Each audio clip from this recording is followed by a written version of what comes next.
au Club littéraire des adaptations Scripto Senza. Je suis Pauline Ngono, relectrice, amoureuse des livres et promotrice littéraire. Et comme vous le savez déjà, c'est moi qui ai l'honneur de vous présenter les livres pour ce programme. Alors, pour cette fois-ci, nous allons parler de Samba Taapi, le trône sacré. J'espère que je n'écorche pas. Mes frères Bamoun vont m'excuser. Eh bien, qu'est-ce que ce livre? Ce livre, en fait, traite de succession. Il traite des guerres tribales. Et donc, qu'est-ce qui se passe là? Un roi meurt. Le roi des Bamoun meurt.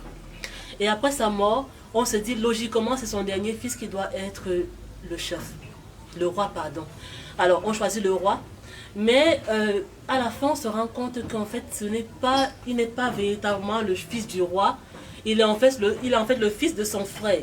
Parce que sa femme avait décidé de le tromper. Et puis voilà, elle était enceinte. Et vu que c'était une femme de la cour, on ne pouvait pas la dénoncer. Et donc, l'enfant a été élevé comme un enfant du roi. Mais en fait, le vrai roi, lui, c'est plutôt l'enfant d'une servante.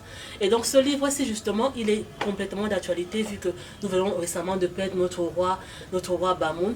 Et donc il épouse carrément tout ce qui se passe comme succession, que ce soit en pays Bamoun, que ce soit en pays Beti ou ailleurs même, pourquoi pas.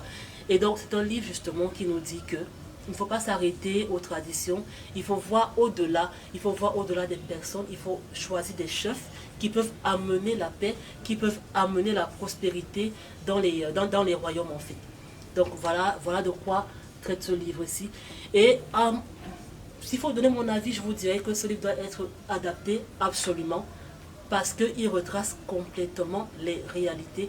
Il est complètement réaliste. S'il y a quelque chose que l'auteur a dans ce livre, ce sont les détails. C'est-à-dire vous vivez complètement les scènes. Et quand j'imagine un peu comment ça pourrait être s'il est adapté, eh bien moi, tout de suite j'achète. Tout de suite j'achète.